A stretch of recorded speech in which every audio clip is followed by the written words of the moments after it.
नागा बैगा और नागा बैगिन की जो उत्पत्ति की बात हम करें तो सबसे पहले हमको जाना होगा क्रिएशन में, है ना।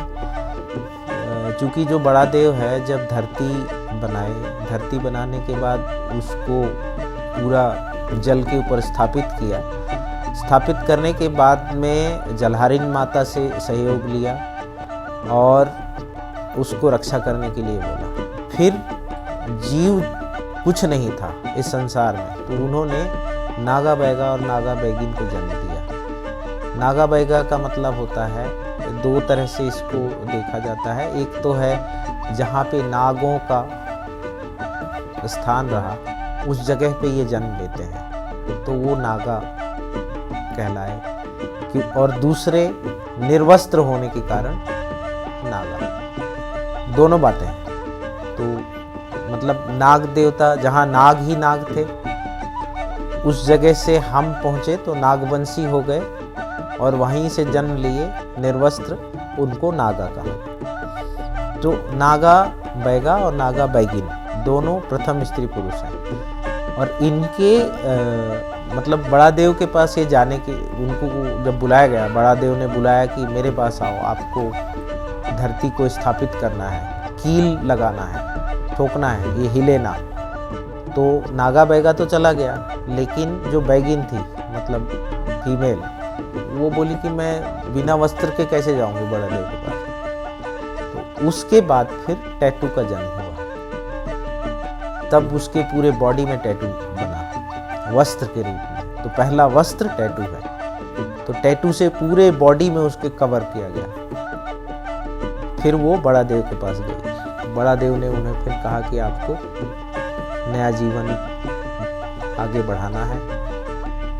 तो उन्होंने फिर आगे जीवन को बढ़ाया है। फिर पेड़ पौधे जितने जीव जंतु हैं उन सब का जन्म हुआ। तो कुल मिलाकर के पृथ्वी में, मतलब वो खुद बड़ा देव एक प्रकार से पूरा पृथ्वी के रूप में पूरे इस संसार में स्थापित है। कहते हैं ना, हर एक कंकर में शंकर, और उसने अपने शरीर से सब जीव को जन्म दिया है। जितने भी जीव हैं वो बड़ा देव कहलाते हैं। इसलिए हम पेड़ को बड़ा देव के रूप में देखते हैं, क्योंकि वो पेड़ में समा गए थे। जंगल में जाते हैं तो प्रवेश करने के पहले जो घुर्री, उसको बोलते हैं घुर्री, ठीक है ना। घुर्री यानी कि वन देवी देवता का स्थान। तो आप वन में प्रवेश, किसी के घर में आप आओगे तो आपको परमिशन तो लेना पड़ेगा ना। आप कैसे घुस जाओगे किसी के घर में? कॉल बेल है या कुछ, मतलब वो तरीका चेंज नहीं हुआ है, पद्धति चेंज हो गई है। फर्क ये हो गया कि हम कॉल बेल करके मैं आई कम इन तो बोलते हैं ना। कहीं पे जाते हैं तो आप सडनली घुस नहीं सकते, क्योंकि उसका ऑरा स्थापित है वहाँ पे, वो अपने ऑरा में है, और उसके ऑरा को भंग करना आपके लिए खतरनाक हो सकता है। इसलिए प्रणाम करके जाते हैं जंगल में, कि हर चीज में ऐसा नहीं है। गौंड में जल में किसी नदी को क्रॉस करेंगे तो नदी को, उसके जल को प्रणाम करते हैं, आचमन करते हैं उसका, फिर उसमें पैर रखते हैं। ये नहीं कि आया सीधा घुस गया, और उसका घातक परिणाम मिलता है। तो पत्थर मतलब उसके चरणों में हम एक प्रकार से पत्थर को भेंट के रूप में रख देते हैं। ये हमारी भेंट है।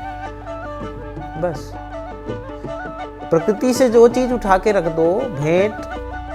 जैसे अभी मतलब पता नहीं आप सुनते हो कि नहीं, शिव महापुराण में जैसे कहा जाता है कि शिव जी के ऊपर जो चाहे प्रेम से चढ़ा दो।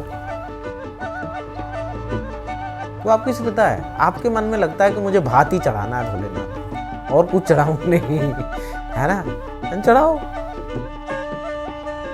किसी ने रोका तो कोई नहीं बोलता, क्योंकि वो धरती के स्थापित देवता है, पृथ्वी के,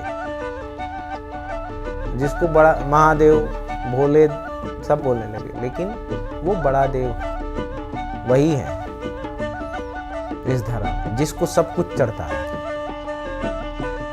क्या नहीं चढ़ाते लोग, जिसकी मर्जी जो चढ़ा देता है।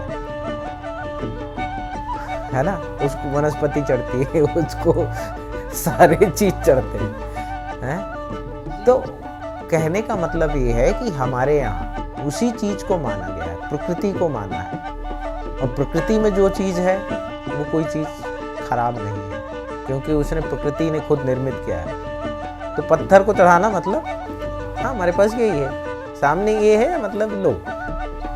कोई लकड़ी का टूट भी चढ़ा देते हैं, पता है, सूखी लकड़ी भी चढ़ा देते हैं, ये ऐसे जरूरी नहीं है, लेकिन वहाँ एंटर करते हैं तो उसको बोल के कि हम जंगल में जा रहे हैं, सकुशल वापस आ जाएं, इसलिए